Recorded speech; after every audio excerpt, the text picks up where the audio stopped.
Hi friends, ఎలా ఉన్నారు? Good morning. చూడండి ఫ్రెండ్స్, ఈ సన్నజాజి పాదు నేనైతే మన గేట్ పక్కన గ్రౌండ్ ఫ్లోర్లో వేసాను. చక్కగా ఫస్ట్ ఫ్లోర్లోకి వచ్చింది.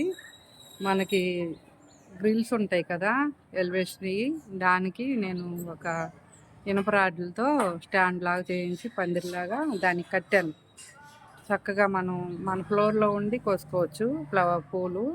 ఈ ఫ్లవర్స్ చాలా బాగుంటాయి కదా, మనకి దేవుడికి కొనకగా సరిపోతుంది.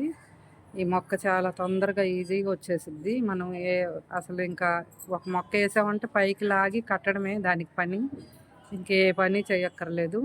ఆ ఫ్లవర్స్ కోసుకున్న తర్వాత మొగ్గలు కాయలు అవుతాయి అన్నమాట. ఆ కాయలు గిల్లేస్తూ ఉంటే మనకి మళ్ళీ అక్కడ నుండి గుత్తులు గుత్తులు ఫ్లవర్స్. ఈ ఒక్క మొక్క ఉంటే చాలు మనకి, అన్ని రకాలు పెంచకపోయినా ఇది ఈజీ. పువ్వులు కొనకుండా సరిపోతాయి. అవితో చూడండి రోజు కోస్తాను నేను. ఒక్కో రోజు అయితే నాకు మనం కొయ్యాలా అన్న ఇసుకలాగా అనిపిస్తుంది. అన్నీ వస్తాయి, సమ్మర్లో కూడా వస్తాయి. చూడండి ఎంత బాగున్నాయో. నేను ఊరికినే అక్కడ అలా పెట్టాను కొమ్మకి తెలవాలని. 2 మూరలు అవి ఉంటాయి పువ్వులు.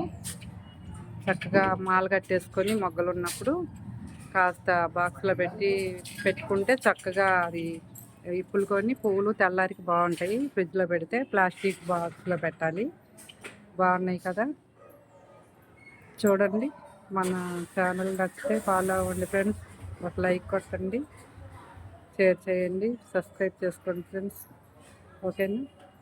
బాగున్నాయి కదా. సన్నజాజులు ఎప్పుడు వస్తాయి మనకి, మల్లెపూలు, జాజి పూలు అవి సీజన్లోనే వస్తాయి. ఇవి ఎప్పుడు వస్తాయి మనకి. కోయలేమన్నమాట. ఒక్కోసారి మనం ఏం కోద్దామన్న ఇసుకొచ్చుద్ది. అన్ని పువ్వులు వస్తాయి. సన్నజాజి పాదు ఉంటే అదొకటి ఉంటే చాలు మనకి, పువ్వులు కొనక్కర్లేదు. ఓకేనా ఫ్రెండ్స్?